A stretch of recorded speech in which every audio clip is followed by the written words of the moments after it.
Today we're tying a dubbing loop bodied caddis on the Allen D101 dry fly hook. We're working on this one because we've had a lot of questions lately about just what exactly this sort of tool is. Whether it's this version or the one using the more stiff tip attachment, or you have a more simple shepherd's hook version where you can simply hook the dubbing loop and spin this using the weight of it. Start your thread about an eye width behind the eye of the hook and work back to your barb. Now I'm going to tie in a bit of colored wire. Here we're going to create our dubbing loop. I'll start by simply hooking my finger in the thread and then bringing the thread back up to the hook shank. Now I'm just going to trap this down with a couple wraps on each side. There I've got the dubbing loop locked down, and because I already have the rest of my materials in, all I'm going to do is bring my thread all the way back up to my starting point. Then I'm just going to throw in a couple twists of a whip finish to hold my thread in place. For this next step, I'm just going to add a bit of wax to my thread because it'll help hold on to the dubbing materials. Now I'm using this awesome fox squirrel dubbing, which is really spiky and very buggy looking. I'll take small pinches of material and start to stack them in between the two fibers. Now as I get closer to my finger, you'll notice that this loop gets quite big.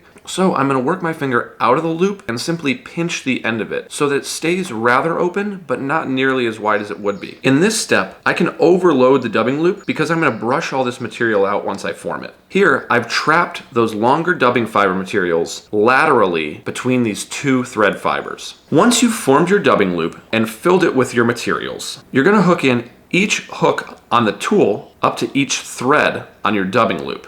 Then you can spin the tool to twist your dubbing loop into a brush. It's very important in this step to use a strong but thin thread like this Vivus 30 denier gel spun.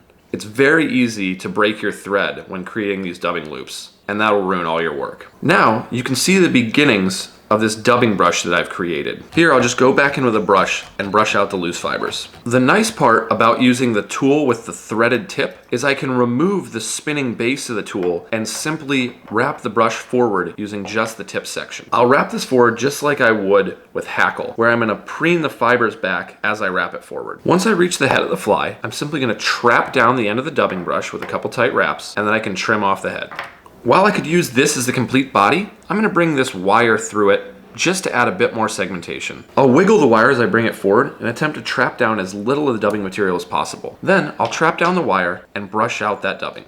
As you can see, this step creates a very, very buggy body. And it's not only good for dry flies, but it's also great for streamers and nymphs. For the final step, I'm going to create a wing of elk hair using a small bunch of elk hair, which I'm going to clean out the underfurs and stack. I'll simply check the length to make sure it's about the hook shank long and tie it in right at the hook eye. When I tie this in, I'm going to take 3 loose wraps of thread around the fibers and then pull down tightly while holding the fibers in place. Then I'll start my whip finish and pull back those fibers to whip finish underneath them, creating a thread dam right up against the butts of those fibers. I can trim my thread free, and then I'll trim the butts of those fibers into the characteristic wedged caddis head. The end result is a simple but very buggy caddis pattern.